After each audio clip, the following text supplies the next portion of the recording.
سلام علیکم، ستړي مشئ. نن پیلنۍ د روان کال د زمري اسد د میاشتې لومړۍ نیټه چې د جولای د میاشتې له 30 نیټې سره سمون لري. ستاسو پام را اړوم د مهال خبرونو ته. په سر کې همدا څو مهمو خبرونو سر ټکي. اسلامي امارت وایي د دوحې تړون ته ژمن دی. د لنډمهالي حکومت ویان وایي اسلامي امارت د دوحې تړون عملي کړی او نړۍ باید د افغانستان په چارو کې لاسوهنه بنده کړي.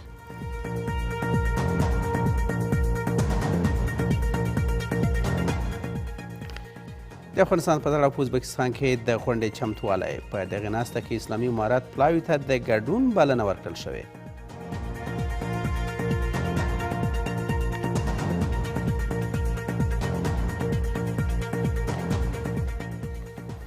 هېواد ته د 350,000 ټنه نفتي توکو د واردولو تړون. د مالیې وزارت وایي دغه تړون د نفتي توکو د بیې د ټیټولو په موخه له ایران سره لاسلیک شوی.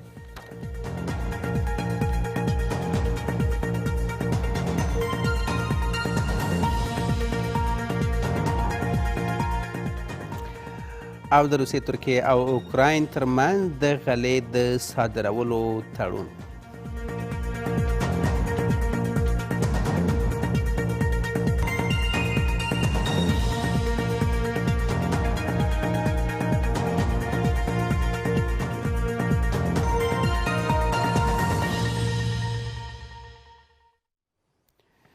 د هم بشپړ خبرونه. ټاکل شوی په راتلونکو 2 ورځو کې د ازبکستان د افغانستان د وضعیت په اړه د یوې غونډې کوربهتوب وکړي. اسلامي امارت وایي چې په دې غونډه کې به د بهرنیو چارو وزارت واکپال امیر خان متقي په مشرۍ یو پلاوی ګډون وکړي او په څنګ کې به یې د افغانستان پر ستونزو او اړتیاوو خبرې اترې وشي.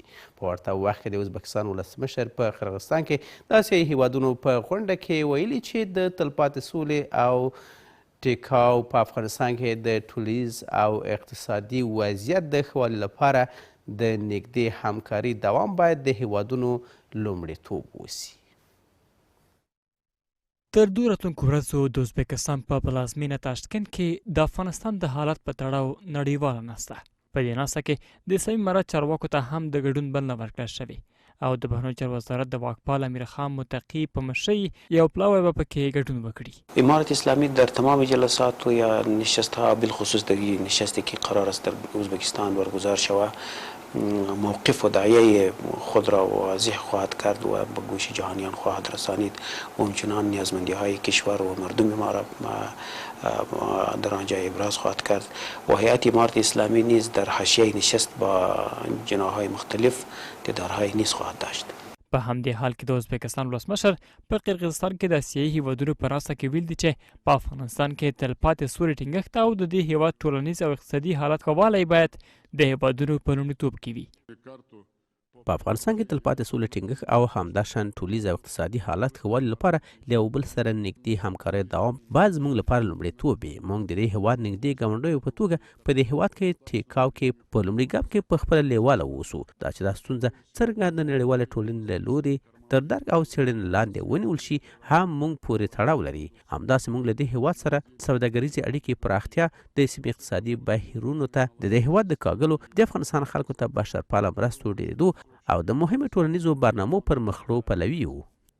له بله خوا د پاکستان د بهرنیو چارو وزیر د افغانستان لپاره د ایران له ځانګړي استازي سره په لیدنه کې تلپاتې سولې او په سیمه کې امنیت موخو ته لاسرسي لپاره د افغانستان له موقت حکومت سره د رغونکي تعامل او عملي همکاریو پر ګټورتیا ټینګار کړی دی. هغه همداشان اسلام آباد کې د افغانستان په سفارت کې د افغانستان وروستیو طبیعي پیښو زیان لیدونکو ته د مرستو د سپارلو په مراسمو کې د افغانستان له خلکو د نړیوال ټولنې پر ملاتړ هم ټینګار کړی دی. له نړیوال ټولنې غواړو د افغانستان له خلکو سره خپل بشرپاله ملاتړ ته دوام ورکړي. هغه خلک چې له بېلابېلو ناورینونو سره مخ دي، نړیواله ټولنه نشي کولی د افغانستان خلک په تېره بیا په داسې سختو شرایطو کې پرېږدي. پاکستان په بېلابېلو برخو کې خپل حق غوښتنې ته دوام ورکوي. نړیواله ټولنه باید د افغانستان د اقتصاد د سقوط مخنیوي او بشري کړکېچ کمېدو لپاره تعامل وکړي. یو شمېر کارپوهان د تاشکند ناسته له افغانستان سره د نړیوال ټولنې د اړیکو په ټینګښت او د هیواد د اقتصاد په پراختیا کې مهمه بولي. کشورهای همسایه افغانستان و کشورهای آسیای میانه میتونن به عنوان در واقع کشور همسایه با دنیا وارد مذاکره شود و افکار عمومی دنیا را نسبت به شرایط اسفناک مردم افغانستان معطوف بسازد تا جامعه جهانی دست به دست هم بتن تا مردم افغانستان از این فلاکت فقر، ناامنی، بی‌ثباتی خارج شود. من فکر میکنم که این نشست میتونه که درهای دیپلماتیک برای افغانستان باز بکنه در پالوی مسائل اقتصادی و مسائل کمک های گپ ها. امکان موجود است که تعداد از کشورها افغانستان به رسمیت بشناسه. تر دو راتلونکو ورځ د ازبکستان ناسته په داسې حال کې ترسره کیږي چې د اسلامي امارت له واکمنۍ څخه باندې 11 میاشتو په تېرېدو سره لا هم هیڅ هیواد اوسنی حکومت په رسمیت نه دی پیژندلی. که څه هم اسلامي امارت مخکې له دې تل له نړۍ سره پر مثبت ښکېلتیا ټینګار کړی او ویلي دي چې د په رسمیت پیژندنې لپاره یې ټول معیارونه بشپړ کړي دي. اسلامي امارت وایي چې د دوحې تړون عملي کولو ته ژمن دي او اجازه نه ورکوي چې د افغانستان له خاورې نورو هیوادونو ته ګواښ پېښ شي. د اسلامي امارت ویان د امریکا د بهرنیو چارو وزارت د ویان د څرګندونو په غبرګون کې ټینګار کوي چې اسلامي امارت د هیوادوالو شرعي حقوق خوندي کړي او له هیوادونو یې غوښتي چې د افغانستان په کورنیو چارو کې لاسوهنه ونه کړي.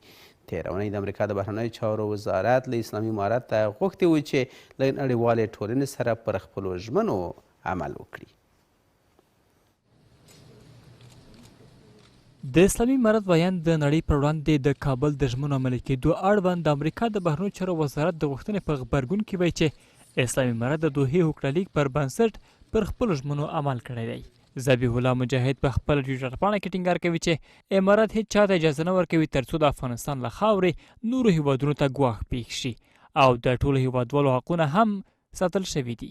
د اسلامي امارت ویان د همدا شان له هیوادونو غواړي ترڅو د افغانستان په کورنیو چارو کې لاسوهنه ونه کړي.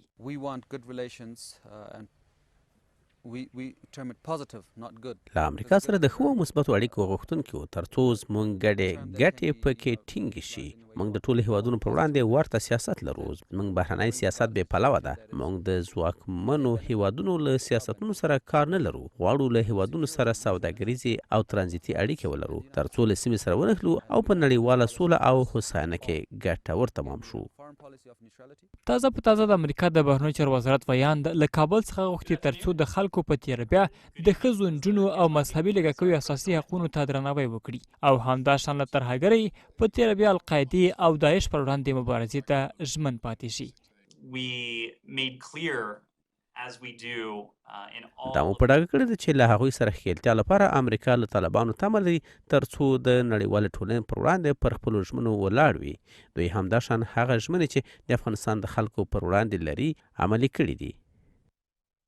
له بله خوا د بهرنیو چارو وزارت ویان په افغانستان کې زده کړو ته د لا ښې لارې له هوارېدو خبرې کوي. عبدالقهار بلخي له یوې چیني شبکې سره په مرکه کې همدا شان وایي چې د زده کړو لنډمهاله ځنډ په هیواد کې له زده کړو په بشپړه توګه د بې برخې پاتې کېدو په معنا نه ده. دا سوچ چې نجونې په بشپړه توګه له زده کړو بې برخې پاتې دي ناسمه ده. موږ د زده کړو لار لا پراخه کړې ده. نجونې د 2020 کال په پرتله اوس مهال ډېرې ښوونځیو ته ځي او دوی د ډېرېدو لامل دا دی چې د زده کړو زمینه مو برابره کړې ده او جنسیتي برابري ته درناوی لرو. د لنډمهاله لپاره د زده کړو ځنډېدل د زده کړو په بشپړه توګه بې برخې پاتې کېدو په معنا نه ده. حکومت د ورو ورو ګامونو پورته کېدو په هڅه کې دی ترڅو یو شمېر د اسلامي اساسي حقونو په اړه لا ډېر پوه شي. بشري حقونو ارزښتونو ټینګښت په تیره بیا د نجونو او ښځو زده کړې او کار کول د اسلامي امارت په رسمیت پیژندنې لپاره د نړیوالو له مخاړو څخه دي. اسلامي امارت بیا تل ویل دي چې د ټولو هیوادوالو حقونو ټینګښت ته ژمن دی. د مالیې وزارت وایي چې د هیواد په بازارونو کې د نفتي توکو د بیو د مدیریت او کمولو په موخه به له ایران څخه 350,000 ټنه نفتي توکي راوارد کړي. د اندازې تیلو د پیرلو تړون د ایران ته د اسلامي امارت د یو پلاوي د سفر په ترڅ کې د ایران له ګډې زیرمې له یو شرکت سره لاسلیک شو او په راتلونکو ورځو کې به یې افغانستان ته د واردولو لړۍ پیل شي. یو شمېر ښاریان او موټر چلوونکي د واکمال حکومت د دې اقدام هرکلی کوي او د هیواد په بازارونو کې د نفتي توکو د بیو د راټیټولو غوښتونکي دي. په هیواد کې د نفتي توکو د بیې له لوړېدو سره هممهاله د مالیې وزارت وایي 350,000 ټنه نفت به له ایران څخه هیواد ته وارد شي. د نفتو او ګازو شرکت مشر وایي د نفتو د دې شمیر د پیر تړون ایران ته د افغانستان د یوه پلاوي د سفر په لړ کې د یوه ایراني شرکت سره لاسلیک شوی چې افغانستان ته د هغه د وارداتو بهیر به په نږدې ورځو کې پیل او له دې کار سره به په هیواد کې د نفتو بیه هم راټیټه شي. د ټولو موضوعاتو خلاصه یو قرارداد وسو چې تقریبا 3 لکه ټن نه اضافه تر 3.5 لکه ټنه پورې موږ یو قرارداد وکړو چې هغه به د موږ په سټنډرډ هغه تیل د موږ په سټنډرډ به برابر وي، نرخونه ان شاء الله ارزانه دي، ځانګړی تخفیف لري او په دې سره به وکولای شو چې د موږ بازارونه د اوس مهال لپاره یو څه نرخونه کنټرول کیفیت هم کنټرول شي.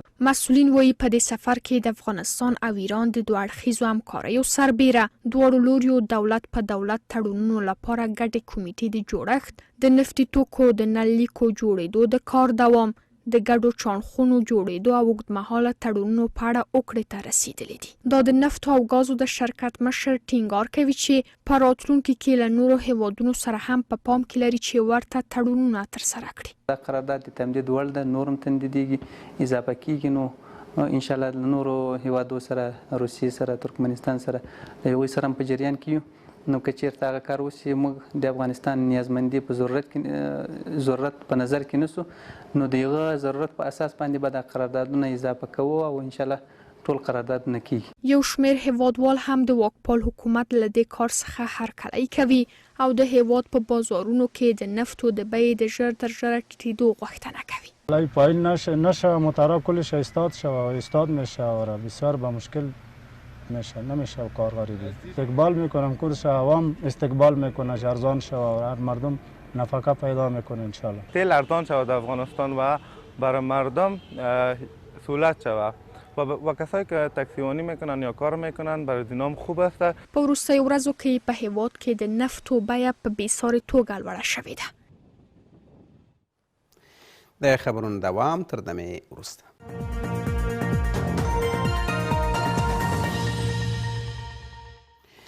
د خبرونو دوام.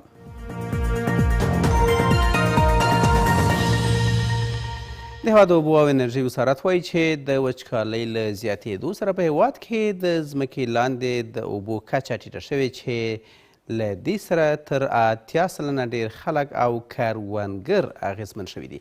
د وزارت په وینا دوی هڅه کوي چې دغه وضعیت د مدیریت او قابو کولو لپاره له پنجشیر ولایت څخه د څښاک اوبه له کابل سره ونښلوي.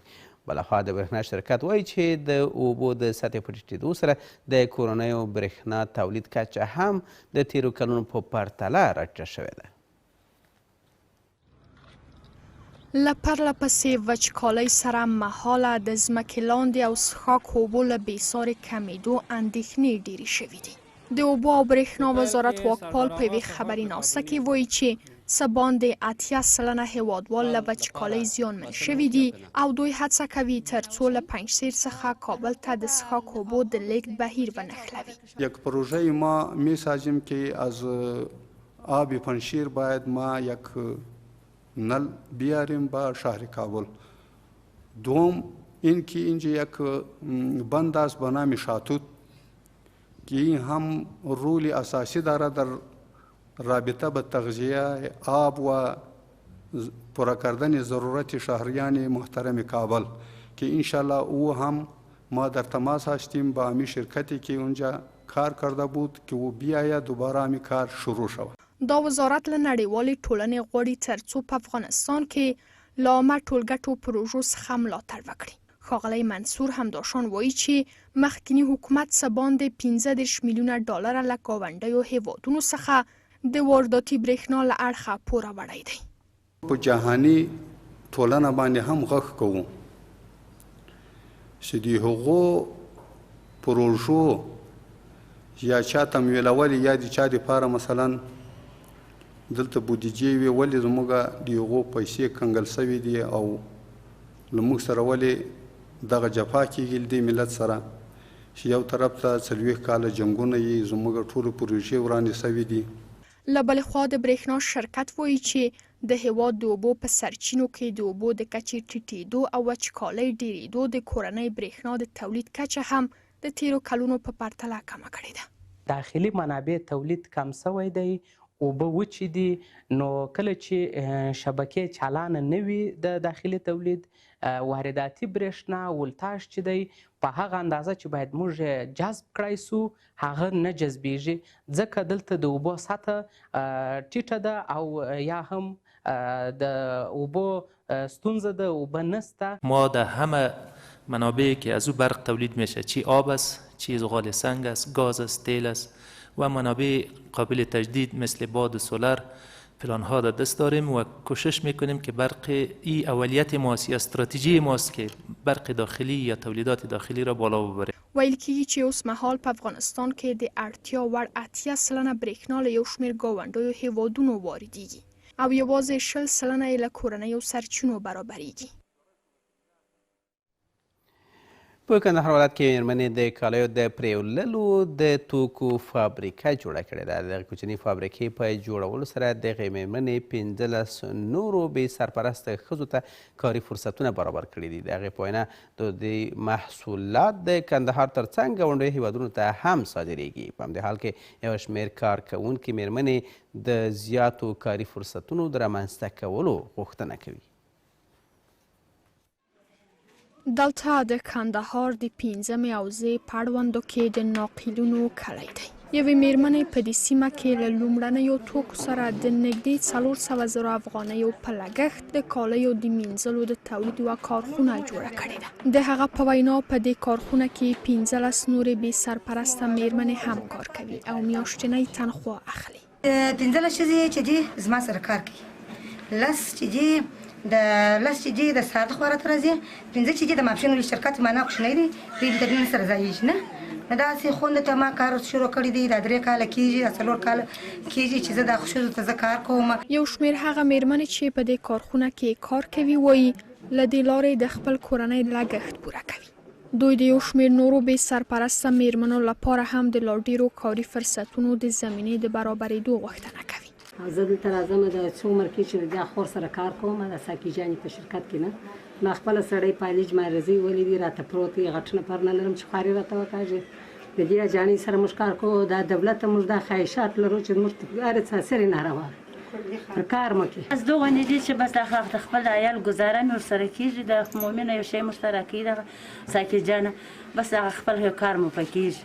یو ناس لرم مګر داسې له کور وجاړي بیا نه په پوره کېږي. د دې کارخونې تولیدات د کندهار سربیره نورو ولایتونو ته هم صادریږي. په دې وروستیو کې په دې ولایت کې یو شمېر مېرمنو په بېلابېلو برخو کې د کار موندنې لپاره پانګونه کړې ده.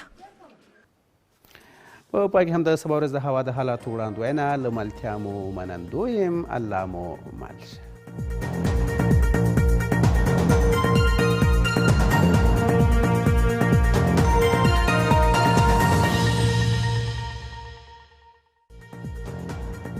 کابل مرین د تودوخې لوړه درجه 30 22. مزار شریف المرین د تودوخې لوړه درجه 44 29. هرات المرین د تودوخې لوړه درجه 9 15. جلال آباد اورښت اټکل د تودوخې لوړه درجه 4 22. بامیان المرین د تودوخې لوړه درجه 23 10. کندوز المرین د تودوخې لوړه درجه 40 10. کندهار المرین د تودوخې لوړه درجه 40 28. غزنی مورز د تودوخې لوړه درجه 9 19. میمنه المرین د تودوخې لوړه درجه 40 د بدخشان فیض آباد المرین د تودوخې لوړه درجه 10 اسلام آباد مورز د تودوخې لوړه درجه 10 15. نوی ډیلی ورځ د تودوخې لوړه درجه 4 28. تاشکند المرین د تودوخې لوړه درجه 3 28. دوشنبه المرین د تودوخې لوړه درجه 4 تهران المرین د تودوخې لوړه درجه 9 15. دوبی المرین د تودوخې لوړه درجه 4 استانبول المرین د تودوخې لوړه درجه 1 مسکو نیمه ورځ د تودوخې لوړه درجه 9 بجنګ نیمه ورځ د تودوخې لوړه درجه 4 20. همداشانش قابات نیمه ورځ تودوخې لوړه درجه ته 28 اټکل شوی.